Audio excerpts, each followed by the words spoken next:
Every day as people, we change. As we get older, our experiences shape who we are. Moments become life-defining. Memories become stories. Experiences become lessons.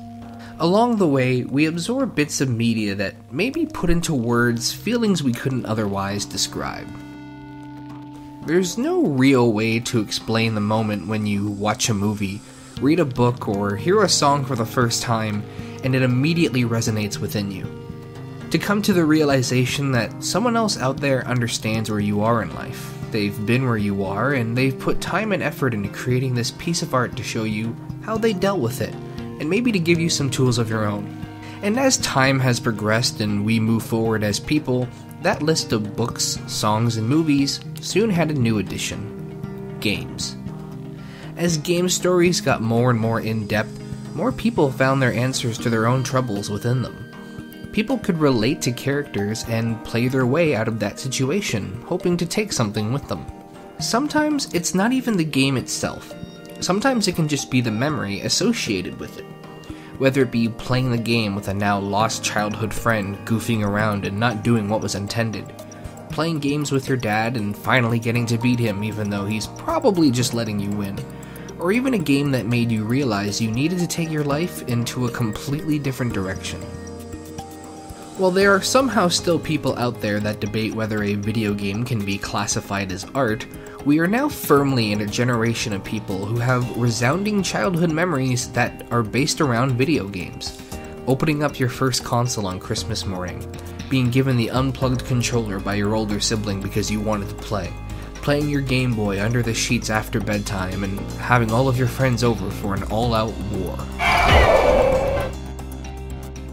While no media will ever fully define us or tell us who we are, interactive mediums like games have begun to grow in such a way that we can associate entire periods of our life with certain games and consoles.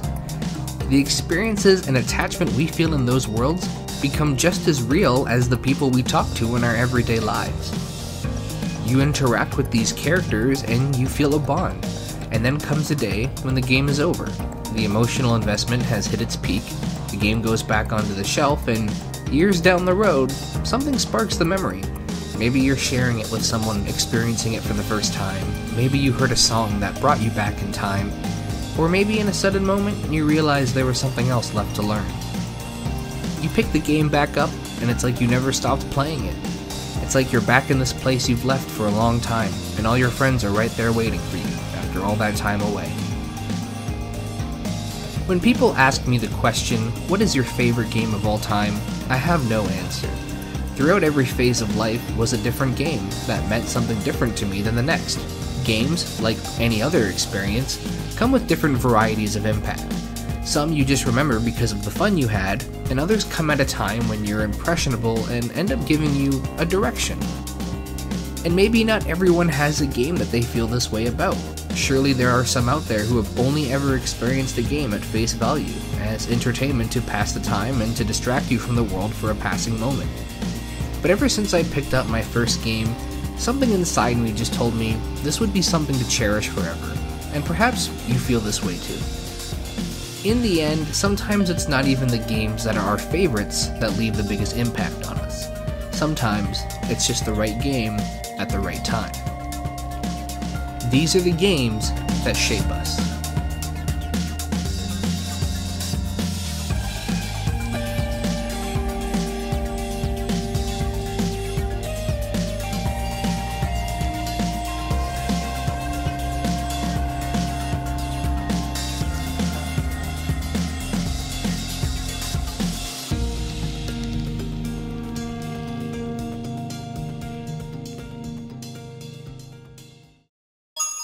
It's me, Mario!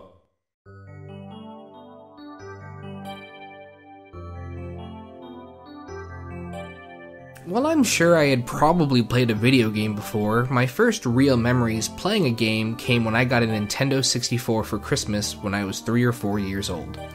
The game it came with? Super Mario 64. It was the first three-dimensional game I had ever played. The immediate freedom you were given just captured all of my attention. The castle you so desperately wanted to explore, filled with doors you just couldn't get behind yet. I must have spent hours as a kid just climbing trees in front of the castle or wandering around the back of the courtyard. Just the idea of going anywhere I wanted to go and having what at the time felt like so much control to do it with. Of course you had to collect stars, and to be honest, I was never fantastic at the game.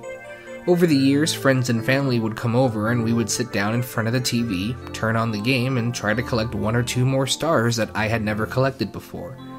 My Nintendo 64 is currently away in storage and it has been there for years, but on it I still have my original save file started over 20 years ago, and to this day, I have never beaten the game. Even playing on emulator, I've never collected the minimum 70 stars of 120 needed to beat the game. One day I'll dig it out, turn on the game, and finally finish it once and for all. My love for Super Mario 64 didn't end the day my Nintendo 64 went into storage. It was a part of the content I first watched when I created a YouTube account over 13 years ago, and to this day, some of the content creators I still watch mostly stream content directly related to Mario 64. Hi Ghost Boy, how are you, babe? I'm good, how are you? Super Mario 64 will always have a place on any list I create that involves talking about favorite games or games that I think could be considered the greatest of all time. Welcome! I just did a whole video on Snowboard Kids, but I would be remiss if I didn't mention it here.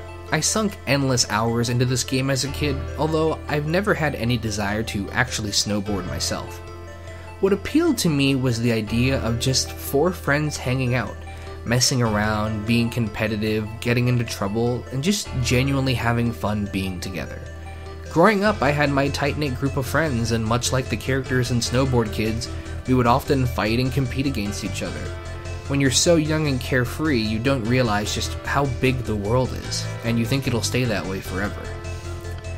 Now that everyone is older and has gone their separate ways, when I go back and play a game like Snowboard Kids, it just takes me right back to that headspace, where nothing else mattered, and when life was just something you had to deal with in between hanging out with your friends.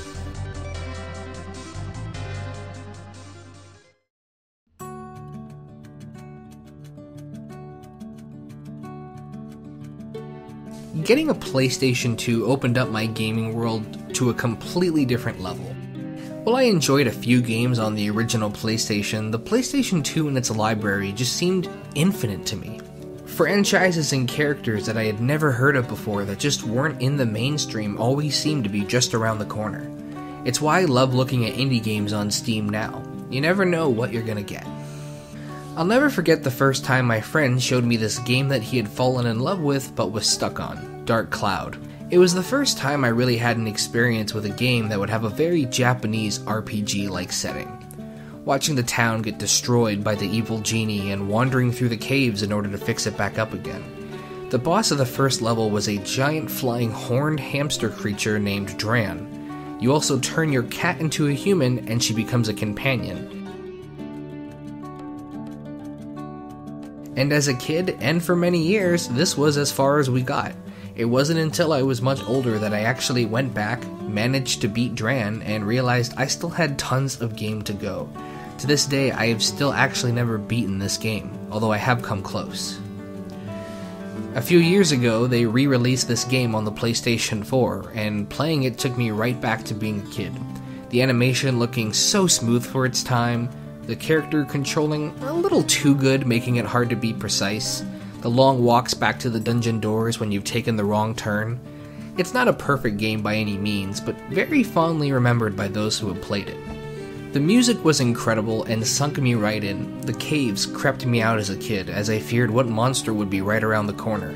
The super in-depth weapon customization made me want to grind for hours just to have the perfect sword. The rebuilding aspect of placing the buildings in every city to the specifications of people living there, getting to talk to them, learn about them, complete small missions for them. Every character has something to say. There are no random unnamed characters in the game. It's a world that you can really get lost in, and I look forward to the day where I can finally set some time aside and finish it. There was a sequel, Dark Cloud 2, which wasn't a direct sequel, but more like a spiritual successor. I don't want to get too into anything because there's a very good chance you'll see a video about these games sometime in the future from me.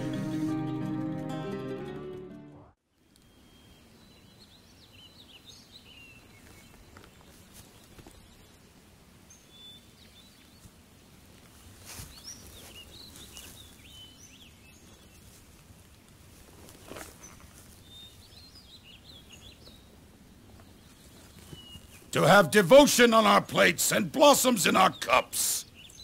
What a feast! From this day forth, may our noble ambitions spread to the far reaches of the land. Agreed. Guan Yu, Zhang Fei. From this day, we shall fight as brothers and end the chaos.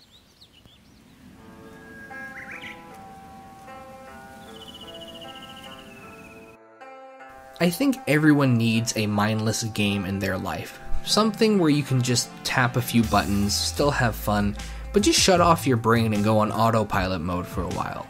And for me, that game was always Dynasty Warriors. The hack and slash gameplay was so satisfying as a kid, just running and cutting through hundreds of soldiers at once. A lot of people scoff at the series, saying it's too simple and boring with not enough variety. But when I was younger, me and my friends could play for entire days at a time, especially in later versions when Empire editions came out. I didn't know much about the stories or characters beyond what the cutscenes had shown me in the games. I knew they were connected to something called Romance of the Three Kingdoms, but I thought maybe it was just another game with a larger and more complicated backstory. I knew one thing for sure, that my favorite character by far was Guan Yu, and that of all the stories, the ones involving him and his two sworn brothers stood out to me the most. The leader, Liu Bei, swearing to unite the land to end the slaughter of the innocent people. The hot-headed Zhang Fei, always rushing into battle before thinking. And of course, the ever-calm Guan Yu, hailed as one of the world's mightiest and loyal warriors. Quite a few years ago, long after I had played these games and after a long night of reading Wikipedia articles, I began to realize the historical significance of the story. It wasn't long before one of my favorite game stories as a kid turned out to have a much larger life, and before I knew it, I was watching TV series, reading the books, and pretty much absorbing any kind of content I could on it. What was always one of my favorite video game stories became one of my favorite stories in life, regardless of what type of media it was. I even have a statue of Guan Yu in my house now. The story is massive, involves over hundreds of named characters, and while the events took place nearly 2,000 years ago, and the story was written roughly 700 years ago, it continues to live on through games, books, movies, and TV series. If you haven't heard about it before and you're interested, I highly recommend the 2010 live-action series. It's basically Chinese Game of Thrones. The game that I spent the most time playing was Dynasty Warriors 5, but admittedly the combat and story alone aren't enough for me to play to this day. However, I can spend many hours lost in Dynasty Warriors 8 Empires Edition. To me, it is the peak of the franchise thus far, and I love how many options it gives you. In an effort to control and rule all of China, you can join an existing kingdom, plant your own banner and start your own, rule by virtue or rule by fear. The gameplay itself is also a huge upgrade from earlier editions, with way more strategies and things to customize. But besides the gameplay of the new games being fun, it'll always be the story of the old games that brings me back.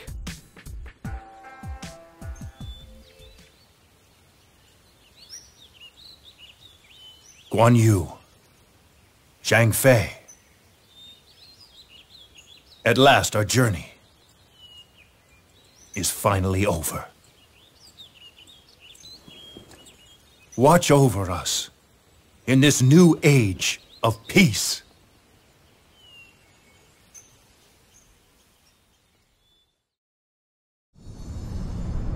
I've been having these weird thoughts lately.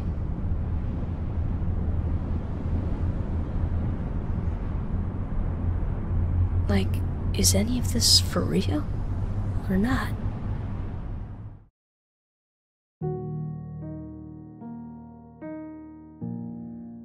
When I first heard about Kingdom Hearts, the pitch was simple. You play as a young boy, and you help Disney characters complete their stories. I had no idea I was diving into this amazingly complex narrative with original characters, gut-wrenching moments, and music that could change my mood in a split second. Kingdom Hearts has to be one of the most polarizing franchises I've ever played. You're either like me, where you grew up with the series, playing a number of the 12 bizarrely named installments as they were released, or you're on the outside looking in, and just have no clue what you're looking at. And the series is definitely not for everyone. For every comment I've seen praising the series, I've probably seen 100 criticizing it. especially from the people who actively play the games. But I don't think anyone can deny the impact it's had on those who have played it. I find myself drawing a lot of parallels of Kingdom Hearts to the Toy Story series. The first movie came out the year I was born, the second when I was 4, and the third when I was 15. The movies affected me in different ways because I, like millions of other young adults out there right now, grew up with Andy and the toys. When there were talks about growing up, finding new interests, and letting things go, it spoke to us because we related so heavily to it. As for Toy Story 4, I was 23 years old. I felt like the story had been resolved and I didn't need to go back to it, and so to this day, I haven't seen it and I don't know if I ever will. The first Kingdom Hearts game came out in 2002 when I was 7 years old. It took me so long to finish it the first time, and at that time I didn't truly understand what was going on, just that the Heartless looked awesome and that I wanted a Keyblade, which I now do. I remember a classmate owning an official guidebook on the game and allowing me to use it to take notes in order to beat the game. However, by the time I had finished the game, he had changed schools, and so I had no one to talk about it with. And this would be the normal for a while. Kingdom Hearts 2 came out in 2006, and I spent a lot of my summer before going to middle school playing it. I didn't play Chain of Memories, and so I was met with mass confusion. Who are these new characters? What were all these things the characters were talking about that were never mentioned in the first game? This was the first time I found myself really reading through online forums and pages. I had no friends to talk to or trade theories with, so I just had to find out what other people were saying. It made me realize how much I had to learn about the game still, but I knew I was excited for the third game. Much like Toy Story, it would be quite a wait, but there were plenty of games to play in between the main titled games. 358/2 was really the first game I really remember enjoying on the DS, and to this day it has my favorite story of the entire series. Roxas and his personal story is by far my favorite side story of the whole franchise. I ended up asking for a PSP for my birthday just so I could play Birth by Sleep.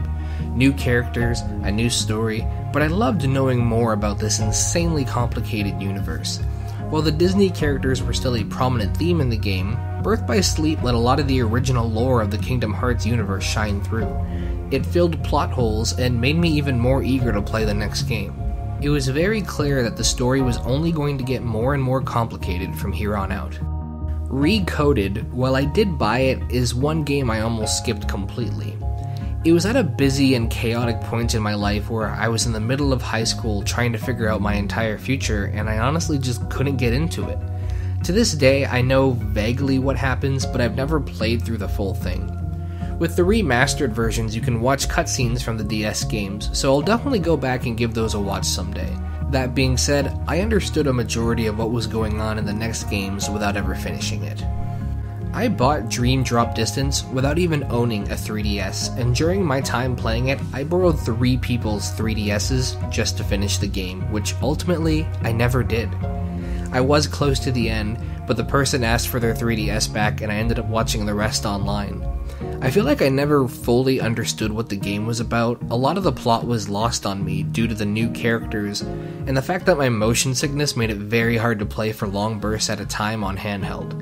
In my opinion, this is where the story of the game gets the most complicated and confusing, and is another one that I'd like to revisit with my full attention dedicated to it someday. Along the way, I began to make some friends who also loved the series as much as I did, and so I finally got to hear other perspectives and really understand what was going on. I don't talk to any of those people anymore, but with the age of Reddit and YouTube, I don't feel as alone in my interest in it anymore. I never really understood how popular the game was until 2.8 came out.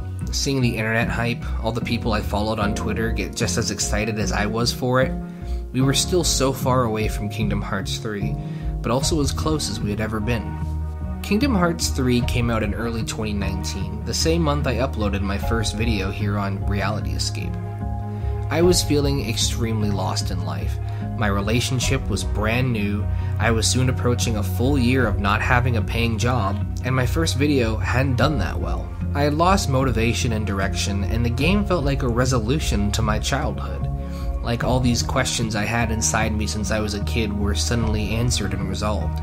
Even with the game's open ending, I knew that it was time for me to find my own resolutions to past problems, to close up loose ends and move on with my life and move on from the past. Much like the game, while so much was resolved, the story is never really ever finished. Truthfully, if I were to have never played Kingdom Hearts before and were to play the first game right now, I'm not sure if I would like it or not. I certainly haven't played anything else close to it since. I think I was at the right age to get into it, to grow with the series, and I had enough time in between games to really grow an appreciation for it.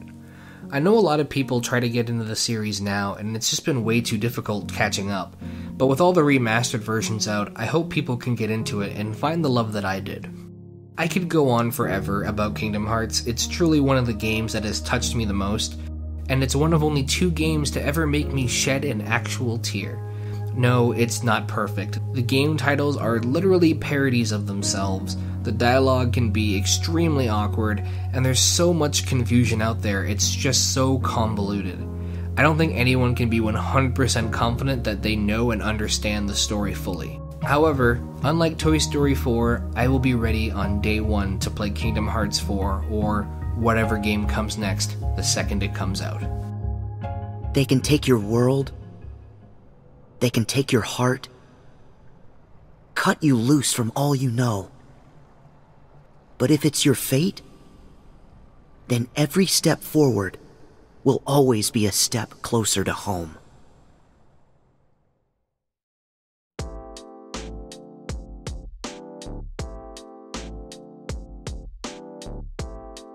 To jump back in time a little bit, I'd be remiss if I didn't mention RuneScape. I started playing RuneScape back in 2004, had my account hacked, created a new one in 2005, and I've been playing on that one ever since. And yes, I'm playing the newer RuneScape and not the old school one, and I'll explain why. Back in 2004, my friends were all just starting to get their own computers rather than have a family-owned one. It opened up a completely new world to me. We could game without being in the same room. My friends and I would get together during school and talk about what we were going to do in the game when we got home. We would beg our parents to let us have membership for birthdays and Christmas presents, and if there was some drama within the game itself, that drama would carry over the next day at school.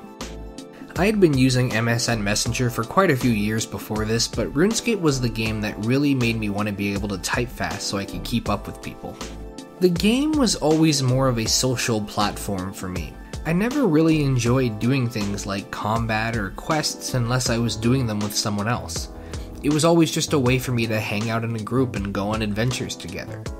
I also had tons of friends I would chat with every day, and some of those friendships were more real than the ones I had at school. I even had a friend move halfway across the world in real life when I was young, and RuneScape was how we stayed in touch. Sadly, much like many online gamers have, one day they signed off, never to sign back on again. I still think of them from time to time, and I wonder if they ever think of me. Nowadays, RuneScape acts as a background game, something to just click on every now and then when I need to give my eyes a break from editing or when I'm just listening to audio. Even after 15 years, I only have 2 skills at level 99, although I'm slowly approaching 3 more. I play RuneScape 3 because I just don't have the time to commit to the game anymore. I'm not sure I'll ever be at a point where I'm just playing RuneScape and doing nothing else. I've heard good things about the old school RuneScape, but I just don't see the appeal in starting over at this point. If I played games that involved hundreds of hours of grinding, I probably wouldn't be making videos for you guys. RuneScape was exactly what I needed at the time, but now it's just there in the background, which I honestly think is the best place for it to be. I've opened it at least once a year for the past 15 years, and it might be the only game I can say that about. Still, I can't help but think it won't be for several more years that I'll log out for the last and final time.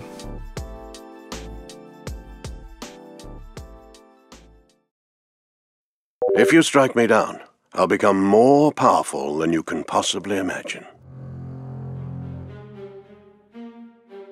Whenever I mention Star Wars Galactic Battlegrounds as a game, most people just carry on the conversation as if I was talking about Star Wars Battlefront, and then I explain, no, it's basically Age of Empires, but Star Wars. Now, while I love both games, I normally wouldn't put them on this list. I have tons of memories playing LAN games at a few different friends' houses, the running back and forth from room to strategize because neither of us could type fast enough yet, and the computers that we were playing on were in different rooms. The spamming of character quotes and sounds and laughs. Even now I've had online games with 5 or 6 friends, and the drama that ensues when we play and directly message each other, betraying one another, is some of the funnest moments I've had while gaming. But the reason this game is on the list is actually a much more significant reason. Growing up, I had a friend who had 2 computers beside each other, the same friend who introduced me to RuneScape initially. Over the course of our friendship, we would play a lot of LAN games together, like Baldur's Gate 2, Worms Armageddon, and of course Age of Empires. One day he told me he wanted to play Galactic Battlegrounds, which was the Star Wars version, and at 9 years old, I had heard of Star Wars, but I had never actually seen it. After playing it for quite some time, having him explain to me who the Jedi were, what the Force was, who this Obi-Wan Kenobi guy was, how the lightsabers worked, I was enamored. I went home and I asked my dad if we could watch the Star Wars movies together, and we did. By the time we caught up, Revenge of the Sith was about 6 months out from being released, and it became the first Star Wars movie I ever saw in theaters. Becoming a Star Wars fan changed my life in so many ways. Many friendships I have throughout my life started through a mutual love of Star Wars, and in some cases it strengthened others I already had. Anyone who knows me knows I could talk about Star Wars for literal hours without slowing, and eventually I'll bring that passion to this channel somehow. I'm just not quite sure how yet. There's always a bigger fish. Stay put, prisoner. Good. Let's go. We're not out of this yet. You. I've seen you. Let me see your face. You are the one from my dreams. Then the stars were right. And this is the day. Gods give me strength.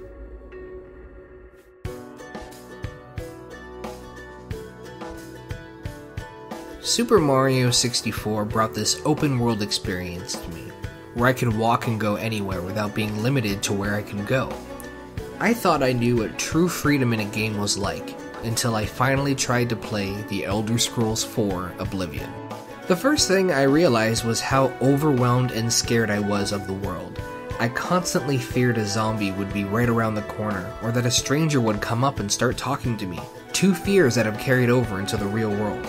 When I was a kid, once a summer my family and I would travel to visit family friends, and one summer I tried on several occasions to play the game while I was there.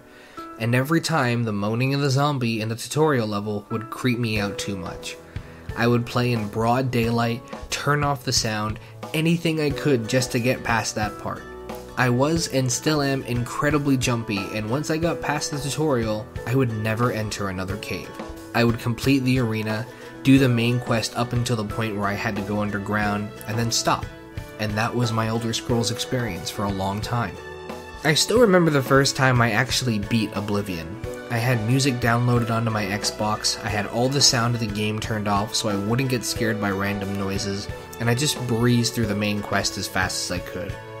Well, that was well over 10 years ago. I've beaten Oblivion and Skyrim several times since, and I've probably spent just as much time reading the individual wikias as I have playing the games themselves. I've watched the making of documentaries several times, read every weird AI quirk, and watched mod reviews for hours on YouTube. Oblivion was so much more of an experience than a game. Just walking through the open fields, the caves with no quests attached, meeting every person in the town and hearing what quirky thing they had to say, the ability to pick up nearly any individual object on tables and store counters. Oblivion is one of those games that once you've played it, you will begin to look at every game and unfairly compare it to Oblivion. It's why games like Two Worlds never really stood much of a chance. Going back and playing it again, I was prepared for the game to be ruined by nostalgia. But I was pleasantly surprised to find out that I still had tons of fun.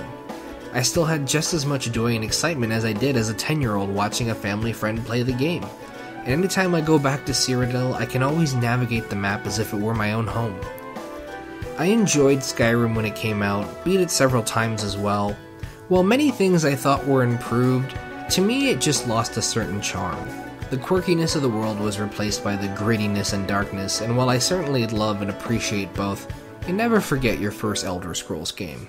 I can go no further. You alone must stand against the Prince of Destruction and his mortal servants.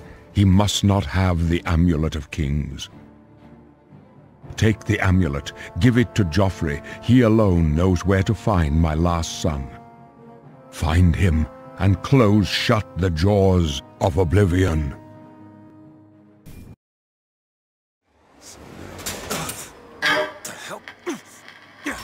Make yourself ready, Pilgrim.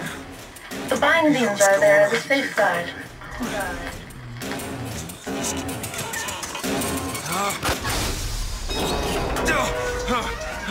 No, God damn it! Ascension. Ascension in the count of 5. Count of 4. No. 3, 2, 1. Ascension. Ascension. Just stay calm. 5,000 feet. 10,000 feet. 15,000 feet. Hallelujah.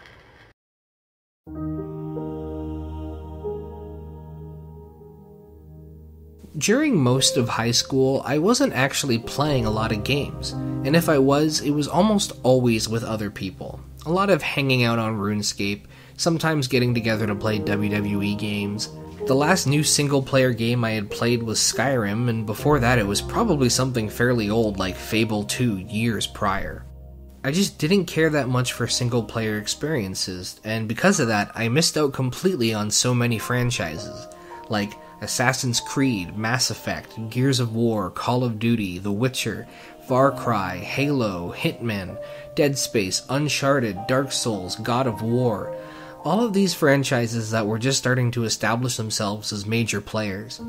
And out of that entire list I just mentioned, Mass Effect so far is the only one I've gone back to play. A few months before I graduated high school, someone told me about a game called BioShock Infinite. I had never played the first two. I was already terrified of Oblivion. I couldn't possibly imagine playing a game that was actually intended to scare you. The commercials were burned into my brain when I saw them as a young teenager, and I was intrigued but ultimately too fearful to pursue. He told me that I didn't need to play the first two games, but anyone that knows me knows I can't walk in partway through a series. If I'm gonna play the game, watch movies, or start a TV series, I'm starting from the beginning and I'm finishing it. He swore to me that BioShock Infinite was going to be one of the greatest games I had ever played, and it wasn't until I heard the same story from two other people that I finally went out and bought the games. I sat down and BioShock was one of the first games I started to play after I graduated. I made it through the first game, admittedly using some walkthroughs to get through the scarier parts.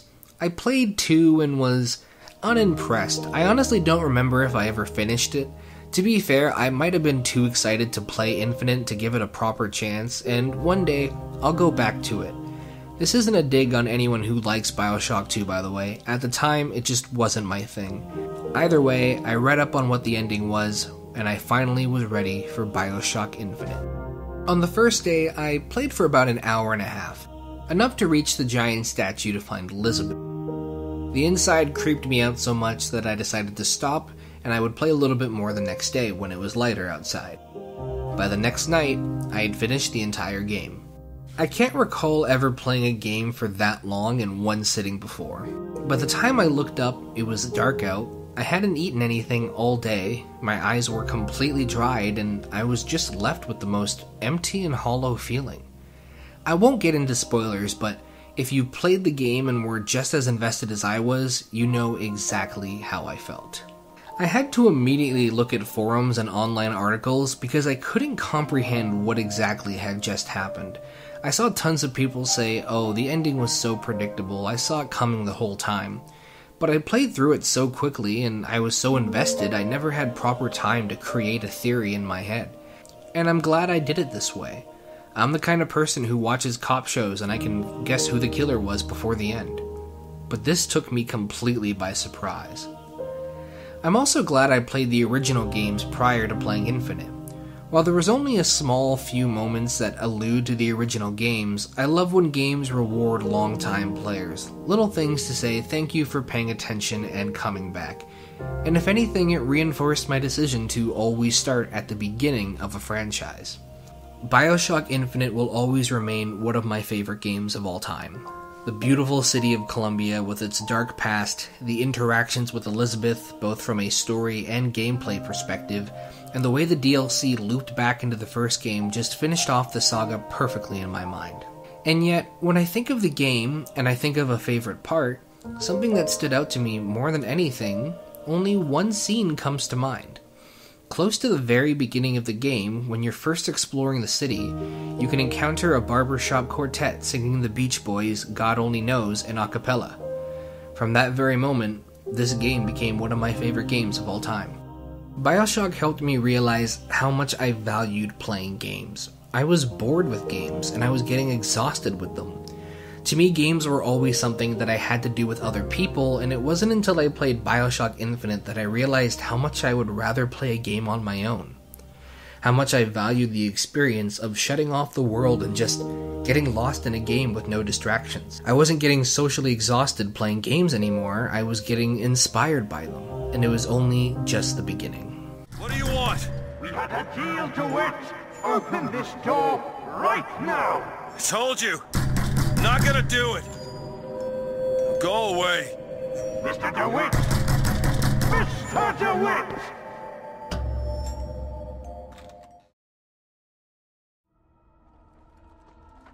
Well, well. What have we here? Are you a vulture, I wonder? A scavenger, poking amidst a corpse whose bones were long since cleaned? Or merely an intruder, come into these darkspawn-filled wilds of mine in search of easy prey? I couldn't tell you exactly when my cousin first recommended the Dragon Age series to me, but after a long time of, you would love this game, and no, you seriously need to play this, I finally caved in and played it. I knew BioWare from the Knights of the Old Republic days, and that was one of my favorite games of all time. I had also played a lot of Baldur's Gate 2 growing up, but I was too young to really understand what was going on, and from what I had heard about Dragon Age, it was like a spiritual successor to those kind of games. I was excited to get into something that I knew was story heavy and was probably going to take more than 60 hours to beat. As I said, I loved Oblivion and Skyrim as fantasy set RPGs, but beyond the Dark Brotherhood quests, I never really fell in love with the stories. This was quite a few years before Critical Role and other YouTube shows started bringing Dungeons & Dragons back into the spotlight, so if you wanted a long-term emotional investment in a story, these RPGs were the way to do it. Immediately, it reminded me of the Knights of the Old Republic and Baldur's Gate days, only this time I was older, I was prepared for what kind of game I was playing, and I was mature enough to actually understand and process the story. What I found were amazing characters that I loved talking to and learning about, a world so intensely rich in lore, and a story that would leave me wanting more and more. Before I had even finished the game, I had bought the DLC, asked a friend for Dragon Age 2, and began looking at when Dragon Age 3 was coming out. Many people didn't like Dragon Age 2, and I don't blame them for it. I personally enjoyed it, but the story is on a much smaller scale. Rather than being a hero to the world, you become a hero to one of the major cities in the Dragon Age world. I thought it was good for what it was, but I totally understand why for some people it just wasn't what they wanted. It reuses a lot of the same locations, some characters you spend significant time with aren't necessarily the most interesting, but for what it was, I liked it. By the time I finished up 2, Dragon Age Inquisition was just around the corner. Dragon Age Inquisition was the first game that I ever pre-ordered because I hardly ever play new games, I always just wait for them to go on sale years later. It was the first game that really had me invested in any information coming out. Checking tweets from developers, watching trailer dissection videos, reading fan theories. I remember once the game came out, coming into university every day with my friend Racevic and chatting about what we had done in the game the night before. My cousin was also texting me during his playthrough and just leaving me subtle hints like, something is about to happen in your game that will make you squeal. And he was right. I squealed. I'm obviously not spoiling anything for anyone who has yet to play these games, but for those who have, in the later stages of Inquisition, there is an incredibly tough decision you have to make between some characters from the former games. I made my decision, and instantly realized I had made the wrong one. This moment became the first of 2 times I ever cried at a video game, the other being near the end of Kingdom Hearts 3. I have such an unrealistic and probably unhealthy amount of emotional investment in the Dragon Age series. I enjoy the story and the combat, but really the one thing I've always found the most enjoyment from is just talking to everyone. Learning about these characters, their backgrounds, and feeling like the things I was saying in conversations mattered. More so Origins and Inquisition than they did in 2 anyways. The Dragon Age series may not be the most technically sound, and I've certainly had my issues with it in the past, but in the end, some of my favorite gaming moments ever have come from this franchise. No matter how clunky Origins seems now over 10 years later, going back and having conversations with your followers is still an incredible high point in this game, and I'm not sure I've ever played a game that has yet to do it better.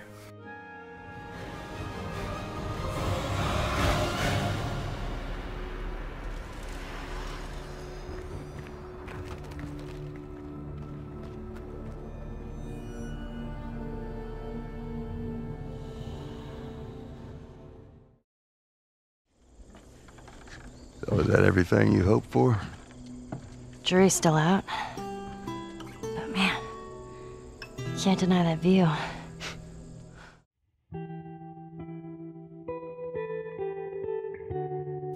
Within the first 2 weeks of my first year of film school, we were given an assignment to write a story and pitch it to the class. While I mainly went to school thinking I'd most likely get into editing, my true passion had always been in the creation process. But I was always afraid of that process, mainly because I didn't want to be rejected. I didn't want someone to tell me that my idea was dumb or stupid or too complicated, and so I procrastinated until the very last day of that assignment. I went through everything in my head, every movie and show I loved, trying to draw inspiration from something.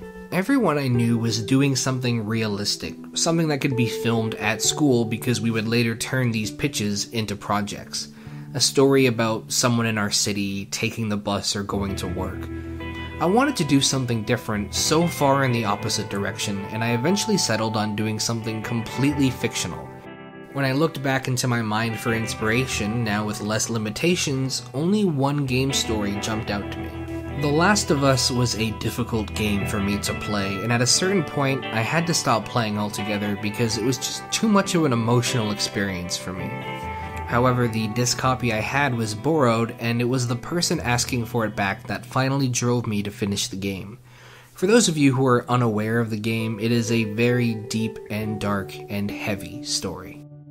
On the day before the assignment was due, I turned on the Last of Us soundtrack and began writing. By the time I finished, it was 3:30 a.m., 2.5 hours before I would leave to go to school. I was third to pitch my story, and the teacher not only loved it, but he would continue to refer back to mine once other people had pitched their own. I was extremely embarrassed and I hated the attention, but afterwards we spoke, and he told me that I had a writer's mind with great ideas, and that if he was a TV producer in the fiction world, he would have bought my story right then and there. I'm not saying this to brag. In the moment, I hated what was happening. My classmates, whom I'd only known for a few weeks at this time, all poked fun at me for it. Some making jokes that I was the instructor's illegitimate child, and that's why he said so many nice things about me. A friend even drew me a star on a piece of paper and told me to hang it on the fridge. And I did.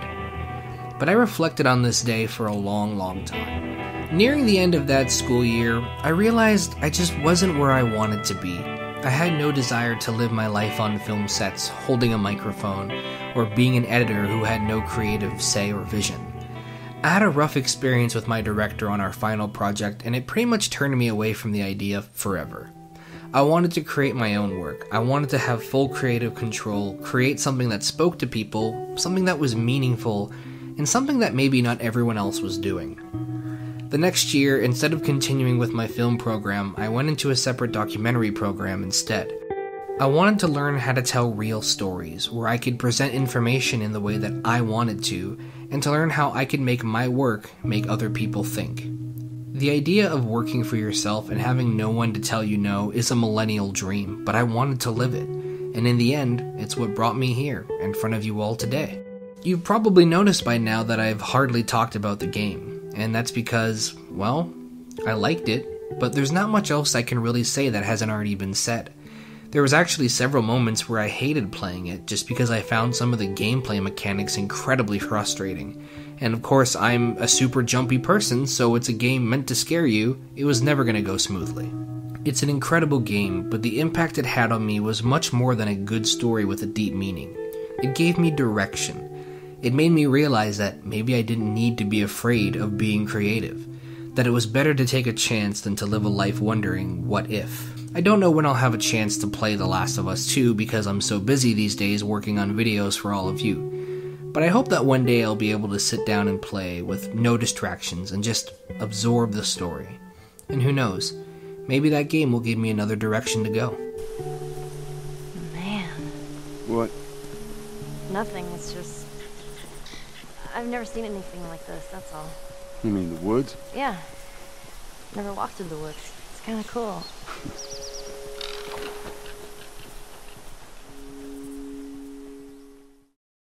Okay, I'm playing Clicker Heroes. I'm gonna click them. Look, I'm doing damage. Whoa, look at this gameplay. Look, I'm doing Whoa, look at this gameplay. You're really mad at me right now. A little, yeah. So, Fang is mad at me because I'm playing Cookie Clicker, and I was like, we should play Cookie Heroes, Clicker Hero. I forgot what it's called. Clicker Heroes? Yeah. Yeah. And see, look, it's a little harder, a little slower. Oh wow, it's like you're clicking it more. Yeah, it's a little slower to kill, but I mean, it's still pretty good. So look different from level 2. Look at all the gold I'm collecting, though, dude. Now look, I can hire Tree Beast. Look at all the damage. Look, now it's doing damage for me. I don't even have to be here. I can leave the game, and it's doing damage for me. So you don't even have to click. Yeah, now this is the late. The one thing the game has, you don't even have to do anymore. This is the meta game. It's been 2 minutes. It's a lot like Cookie Clicker. It's been 2 minutes, and you don't even have to play anymore. It's a lot like Cookie Clicker. You can get to a point where people are making cookies for you. If you're here watching this right now and you're already a subscriber, there's a very good chance you're here because of my Idle Games video. And in that video, I mentioned a long-standing obsession with Clicker Heroes, a game that I haven't played now in quite a few years. After finishing university, I basically had 6 months to unwind and just enjoy life. It was going to be the longest period I ever had without school, and mentally and emotionally, I was just absolutely exhausted. I had gone through so many things in what felt like such a short amount of time, so I welcomed the time off. By October, it was time to work, and I found myself in my first real job. Anyone that knows me personally knows I'm a night owl. I stay up past 2 a.m. every day, and I wake up at 10:30. And suddenly, my new job had me starting work at 5 a.m., sometimes 4. 9 months into that job, I eventually moved to a later night shift where I would start in the afternoon and finish around midnight, which was much more favorable to me. But due to the physical nature of my job, I would come home exhausted every night. It's the reason I had my Idle Games video written quite a few years before I actually made it. I tried to force myself to work on videos, but all I wanted to do after working, or even before working, was just relax. All I wanted to do was sit around and watch TV shows. When it came to games, I had no desire to play longer games with a time commitment or emotional investment. I basically had a few hours of downtime before I had to sleep and get ready for the next day. This part of my life also inspired my Simple Games video, if you haven't seen that one. During this period of my life, the game I played the most was Clicker Heroes. It allowed me to feel like I was playing a game on a long-term scale, even though I really wasn't. I would come home from work and immediately sit at my computer to see all the progress I had made. I would sit there, contemplate sleeping so I could get up earlier so I could work on YouTube videos, realize I was about to hit a new milestone in the game, stay up a little bit longer, and by the time I knew what was happening, it was time to sleep. Eventually this expanded onto other games and I was playing several idle games at the same time, but Clicker Heroes was always the center of my attention. A part of me strongly wants to say that every single second of me playing Clicker Heroes was an absolute waste of time. But in many ways, I'm thankful for the game because it at least allowed me to feel like I was playing games on my own. During this time at work, it wasn't uncommon for friends and I to hop on Steam, play some random multiplayer game, make Let's Play content that no one would watch. It didn't really feel like I was gaming. But Clicker Heroes was really one of the only games I played on my own during this entire time at work, excluding one game that we'll get into in a little bit. It's also this experience that made me write so passionately about clicker games in my first video here on Reality Escape. All that time I had playing really gave me a lot of time to think about the genre, especially when people would question me playing the game and I felt like I needed to defend myself.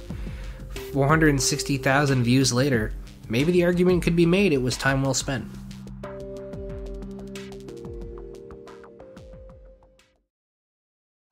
Hold on. Take someone with you. I know you're not some helpless tenderfoot, not like most of this lot.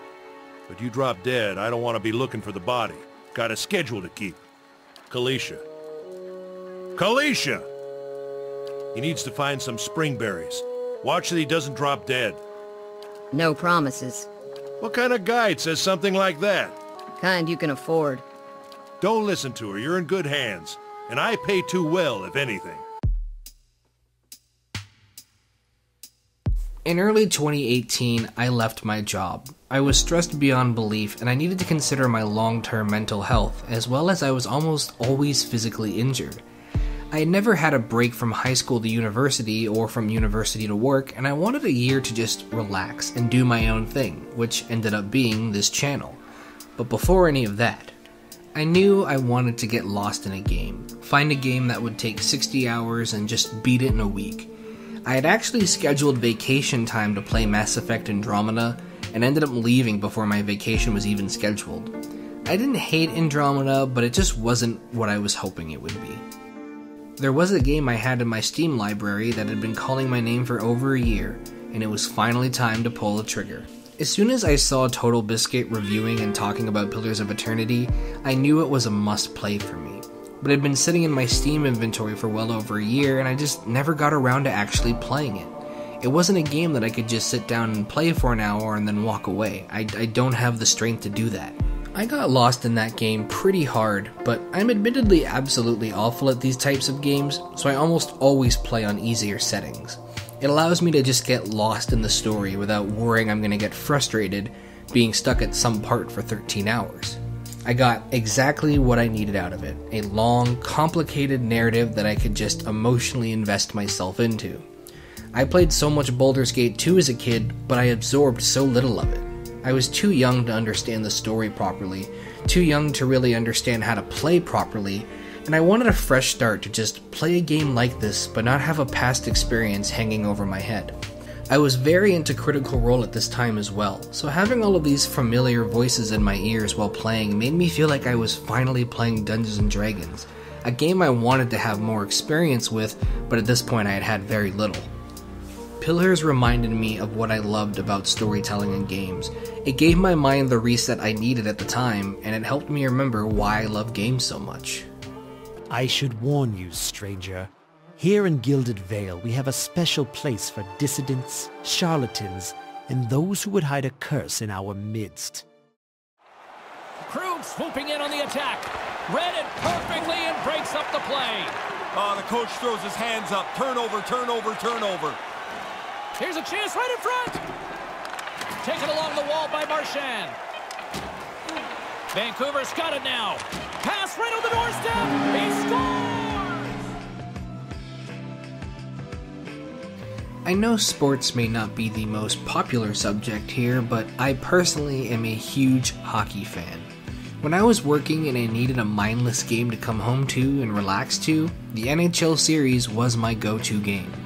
I didn't need game volume or sound to know what was going on, I could just put on a YouTube video and play away. To this day, the NHL franchise is still my game to play when I need a break from work. I could work for hours all day, and when I need a quick break, just play a game that lasts 20 minutes and then get right back to it. The NHL games are traditionally games that once you buy them, you strictly play online, like Call of Duty or something along those lines. But personally, I just haven't played online NHL games in years. I enjoyed them, but at the heart of it, I love playing the General Manager mode, or as it's called now, Franchise mode. In a strange, fascinating way, it's kind of like a hockey RPG. You create your own franchise, draft players you think can help you succeed, make trades to better the team, and then go out and use that team to win games. I love playing seasons and being several years in, knowing I built my entire team from scratch, all en route trying to win the Stanley Cup, the league championship. The hardest part for me is finding balance, especially now that the NHL is on pause. I miss hockey. When it comes to sports, I love dwelling into stats, looking at what makes player better or worse, who scored the most goals when, and even down to what number each player wears and why. There's a nerdier aspect to sports that maybe some people don't realize, and that's where I live. A large chunk of my hockey knowledge now originates in these games. If I ever saw a player I wasn't familiar with, I would look him up and find out everything I could about him. When people ask me why I can remember these absurd and obscure stats, this is why. I play the games less and less now as I try to dive more into work, but to me the NHL games have always been a perfect way to just shut off all the mental stress going on in my brain, to just relax and have some mindless fun before getting back to work. And without it, I don't know if I would have survived as long as I have. Gets in front of it, and a huge opportunity is wasted by the power play unit here as both teams are back at even strength. Oh, the power play will wrap up, and they miss with a chance to score a really important power play goal. Here's a chance out front. He scores! They tied it up! It was so late, I thought they were going to run out of any opportunity.